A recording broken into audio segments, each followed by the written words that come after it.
play that in the library, just straight. Oh, that's pretty different, no?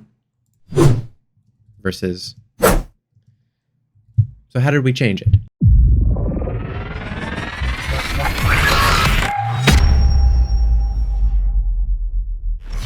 Hey guys, long time no see. So sorry I've been absent. I've been supervising sound design for a new AAA game, and it's a brand new IP, so I've been having to come up with all this original stuff, and it's been a busy year. And then I broke my collarbone, but anyway, today we're going to break down this semi-aggressive dagger or sharp weapon slash combo. This was made for the game, but yeah, I don't think it's going to make it in, so we're going to use it as an example to learn from. And this is going to kind of highlight how we don't need to make everything from scratch completely, especially if we're low on resources or we're having to get a lot done.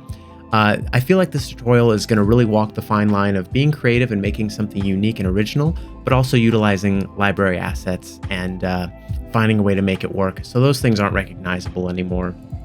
And you still have a unique sound, but you're not having to walk around your house with a recorder and do all these things. So let me just play the sound a couple times for you, and then we'll go through it.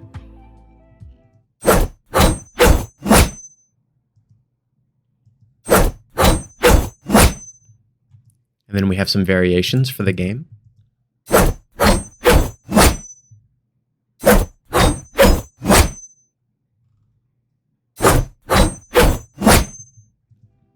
So all those variations are pretty similar, but they're just different enough to not feel super fake and repetitive if you're spamming the ability. So let's solo through these layers here and hear what we got going on. So first we got these nice shings here. One more time.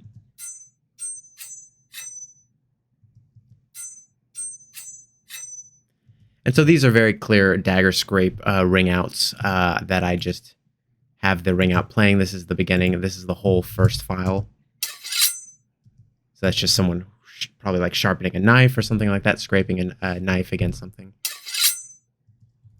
And I just use the tail there. And so layer those in, gives it a nice element of sharpness.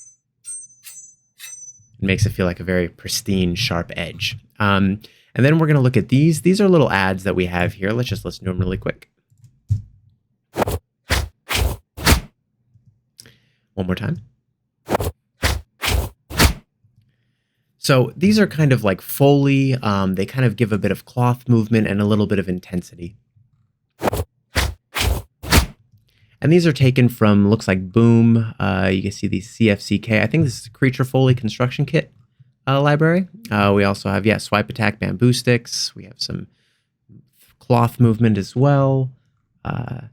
So these are all just Boom construction kit sounds. I even did a weird stutter thing here.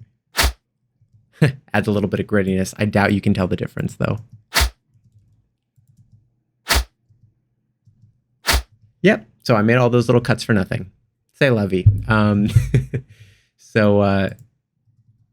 Let's go back to the first one here. Okay, so, and then there's this other layer here, which is kind of the bulk of the sound, which is a library sound. Don't shame me, but this is that layer. So yes, that is 80% of the sound, maybe 90% is these layers, and these are from the Soundmorph Gore library.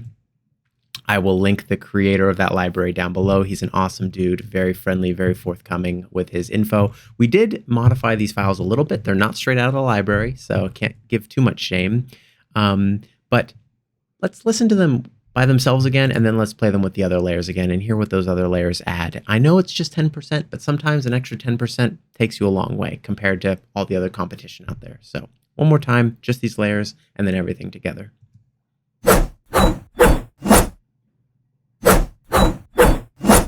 Everything together. Okay. These Foley layers, not sure how much they play. You can bring them into your audio middleware program for a game, or send them to the mix stage for a film, and they're there if someone needs them. So let's look at these layers here. So these are from the Gore library from Soundmorph. Axe, Small, Whoosh. Okay, so let's just find those really quick. Whoosh, Gore, sure. Here we go. So let's play them in the library. This first one is number 3 right here. So that's this file. Let's play that in the library, just straight. Oh, that's pretty different, no? Versus... So how did we change it? First of all, it's pitched up, obviously. I think it's about 25%. Maybe even a little more. And then we have an EQ on it. So we're using ProQ. Now let me make this a bit bigger so everyone can see. And so this is the EQ on it. So we're removing a little bit of mud. We're just trying to make this a very present, clear attack. And we're trying to remove kind of those annoying resonances for this instance for the game. Those resonances may work for a different context, but when I was working on this, this is the EQ that I ended up with. Obviously, you can see I don't really know what I'm doing. I'm just pulling bands down, using my ear, using my intuition. This feels good, this doesn't. We can hear that without the EQ here in the session. Basically the same file, and then we put this EQ on. Okay, so we're reducing a lot of this, getting rid of that resonance there.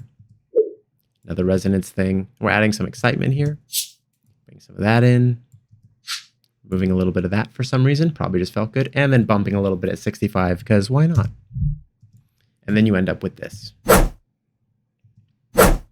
Okay, so I did that for about all of these in one way or another. Let's see, this is probably the exact same EQ, knowing me. Yeah, that looks about the same. Oh, wait, this one must have had a resonance here. This peak right here. Let's see. My Pro Tools is lagging. Sorry about that. Okay, so there is that resonance there, so we're dipping that out. So you can custom tailor it, but really EQing sounds, I wouldn't overthink it. Don't get too caught up in this frequency is mud, and this frequency is clarity, and this frequency is paper, or whatever. Just feel it out. It's good to know those basic things as guidelines and kind of have a general sense of what frequency ranges are what. But at the end of the day, you really just need to feel it, pull that cue down, drag it around, feel where does it gain low end when I subtract from 200? Does it lose low end? Does it, really it's a taste thing, and that's hard to teach. The only way you can really start understanding that stuff deeply, and not that I'm some master of EQing anything, but for this example, for me, it's just a feel thing at the end of the day. So it's what makes me happy when I hear it, what feels intense, what is matching the ref that I'm using. I think it's very important to use references, especially for things that have been done many times. At least getting to a point where you're kind of at the level of things that you enjoy from past work from other people. And then you can improve upon it from there, but at least get it to that level first instead of just clawing at it, trying to make it semi-decent. So yeah, we can look at these other layers too, though I doubt they're very intensely processed or anything. So in Soundminer, what's really cool is we can actually, let me actually hide this. What we can do is we can drag these files back into Soundminer and start, let me just do this off screen here. We can drag them back into Soundminer and actually recall plugins that we used. So I'm just right now, I'm revealing this file in the Finder in Pro Tools. I'm just not showing you because these file names could reveal hidden things about the game, and we don't want to do that before it's out. So here we go. Let me just make sure there's nothing bad on here. Okay, let's bring that back.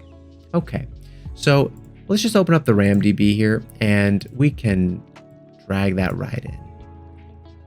Okay, so we have our VST rack. We have this up. It's just a sound from Boom Medieval Weapons. Take off the pitch processing here. And down here, you can see we have a little recall plugins button. And if we press that, it's going to say, yeah, we're going to wipe your current rack, and we're going to put a new one to recall what you used to process this file. It's probably just Z-Noise and L2, if that. And yes, it is Z-Noise, a little bit of denoising there, and L2 completely flat. So that's all we did there. Maybe a little pitching to make it feel right. So at the end of the day, guys, I really want to emphasize being able to make nice sounding assets like this, if I do say so myself about this asset. It's less about how many tricks you have up your sleeve, how many recordings you have, how many just little shortcuts you can do. And it's really just about being able to hear things, EQ them right, layer them right, and come out with a very clean, crisp, modern sound from it. Taking into context the style of game, the context of the weapon, you know, what it feels like to use it for the player. Is it a weak weapon, a medium weapon, a strong weapon? Or if it's a film, the same thing. You know, you really want to communicate that feeling of what the person either watching the media or playing the media is feeling at the time they're using it, and turn that into a sound that's appropriate for it, while also keeping in mind the spatialization, you know, the width, the stereo width, or if you're working a surround, you know, the surround width, making sure it fits what we're seeing. But beyond that, because that's kind of a basic, you know, that's obviously step number one, is making sure it fits what we're seeing. But beyond that, getting the feeling of it, right? And so I really urge you to pay attention in your day-to-day life and listen to sounds out in the world or around your house that are a little different, and see how they affect you and how they make you feel, and try to be as objective as possible about it. Because we all have our own different experiences and associations, but at the end of the day, we really want to learn what feels aesthetically pleasing, what feels intense, what feels frightening and anxiety creating, and all those things in between. So anyway, I wanted to keep this kind of short. We're getting a little long here, so we're going to cut it off. We're at 11 minutes. But so sorry I've been gone, guys. I'm going to be making these little videos. I want to show more sound design examples like that. I just wanted to start with a very basic, simple one. This game has a lot of different magic and surreal things in it as well. So any leftovers that aren't being used in it, I'll use as examples for you, or I'll just take time and make stuff. Obviously, I can't show things from the game, but yeah, this game should be coming out in a year or so. I have a Discord now, so join that below, please. And if you want to just be able to chat with me, send your reel or whatever, go on in that Discord, and I'm there every day. Yeah, appreciate the views as always, guys. Keep practicing, keep recreating stuff, and you know, have a great 2022. I'll be around. All right, goodbye.